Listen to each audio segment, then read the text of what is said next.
Hi, and a very warm welcome to Wellbeing Mission Control. I'm really glad you could join me. I'm Greg Parry, I'm a wellbeing specialist, and I thought it might be interesting for us to look at the subject of well-being from a more material perspective, because I was just wondering what success means to you. I know there's a huge amount of material on social media telling you how to be successful, how to get rich quick, and it does produce a rather cynical reaction on my part, because I can't help feeling that if these methods were so simple and so effective, we would be surrounded by incredibly rich and successful people. It's not exactly the case, is it? So there's definitely something missing in the mix now. I've addressed this question, which I will say right now is fairly complex. It's much more nuanced than people might suppose, but I've addressed this in seminars and in public talks, going into companies, helping them to think carefully about where the blockages and resistances are in their quest for success.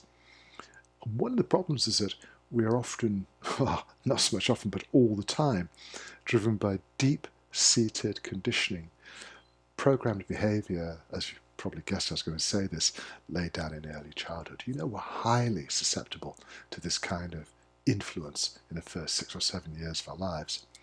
And that kind of behavioral conditioning stays with us potentially for the rest of our lives. So, if you find perhaps that you're struggling with finances, and I've worked with a lot of people who've experienced this, highly intelligent, super driven, focused people, but they have problems with finances. It could be that you're not entirely comfortable with the concept of material success. And success is as individual as you could possibly imagine. It depends on what it means to you. But a lot of people struggle with money, with finances. And a lot of this is perhaps due to the fact that they were surrounded by impressions from many well-meaning parents that sowed the seeds of doubt, that perhaps they have reservations about whether they really deserve to have money or material success. We've spoken before about how this applies to our relationships. If you don't really believe at a deep level that you deserve to be in a loving, caring, supportive relationship, you might find ways to sabotage what could otherwise be a fantastic partnership. Now, it is complex. It is more nuanced. I know. We like to see one problem, one solution. It's just how our brains are wired. But this is an area that sometimes deserves deeper exploration. When you discover that you feel uncomfortable around certain areas, it could be that that unconscious programming is working its dark and evil influence, holding you back, perhaps sabotaging your best efforts.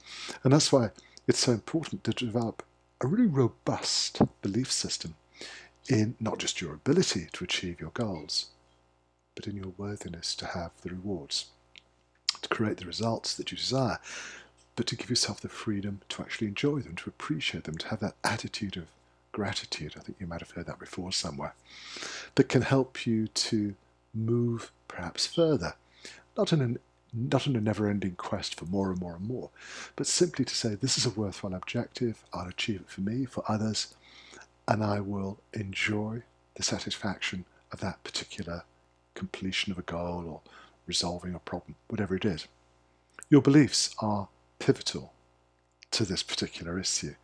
And if you've ever worked with really talented people who refuse to be successful, especially in terms of using their talent, using their ability, sabotaging opportunities, career development, just doing a great job, it's very, very frustrating. But we're not condemned to live with these limitations. We can change them in terms of adjusting the unconscious principles that are governing our behavior. Sometimes it's frustrating because people will say, well, how am I supposed to fix it if I can't see it, if it's hidden away deep in the murky depths of my unconscious? Well, we can use a variety of methods. And again, we could talk about this for a little while and explore lots of different approaches. And I do prefer a more personalized approach. But because the subject pops up, why am I not successful?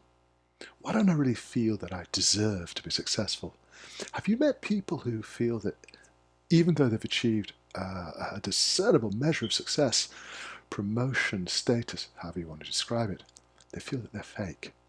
This has been written about by some really good authors. It's a very interesting phenomenon. That deep-seated fear that deep down you're you don't deserve to have the benefits of what you've worked for and achieved. Interesting topic. Affirmations can help. Meditation, mindfulness, catching the thoughts. What on earth is that stream of consciousness doing? Because it may not really belong to you. You might be hearing the distant echo of a parent's voice reminding you that, you're not going to amount to much. You don't deserve this, you don't deserve that. And that echo is still being played on a loop from your unconscious, and it's actually affecting how you think and feel and behave. Giving yourself some positive feedback, mindfulness, as I just mentioned, can help you to catch those thoughts and perhaps begin to dilute them. There are a lot of methods. If you're interested, I'll be very happy to discuss them because, as I say, it's an interesting, complex subject that deserves a whole string of videos if you really want to explore the dynamics of success. I think ultimately it'll be a quest to discover a little bit more about who you really are, who is waiting to be discovered beneath the masks you wear, beyond the roles you play, because that person perhaps has been waiting to have a chance to be heard, to express themselves, and to give you a sense of deeper fulfilment in this life that is blissfully removed from that early childhood conditioning. What do you think? I want to thank you for your patience in staying with me to the end. I'm really glad you could join me. I'm always open to your questions, issues, concerns. You know that I kind of do this for fun. I've got a very busy life, but I will take time out most days to do this, just to share some of my experience and background with you, in the hope that perhaps it could be helpful to you and help you to discover perhaps a healthier, happier, and, dare I say, more fulfilling life. I'm going to be back with you again tomorrow, but in the meantime, allow me, with your permission, to wish you a wonderful day.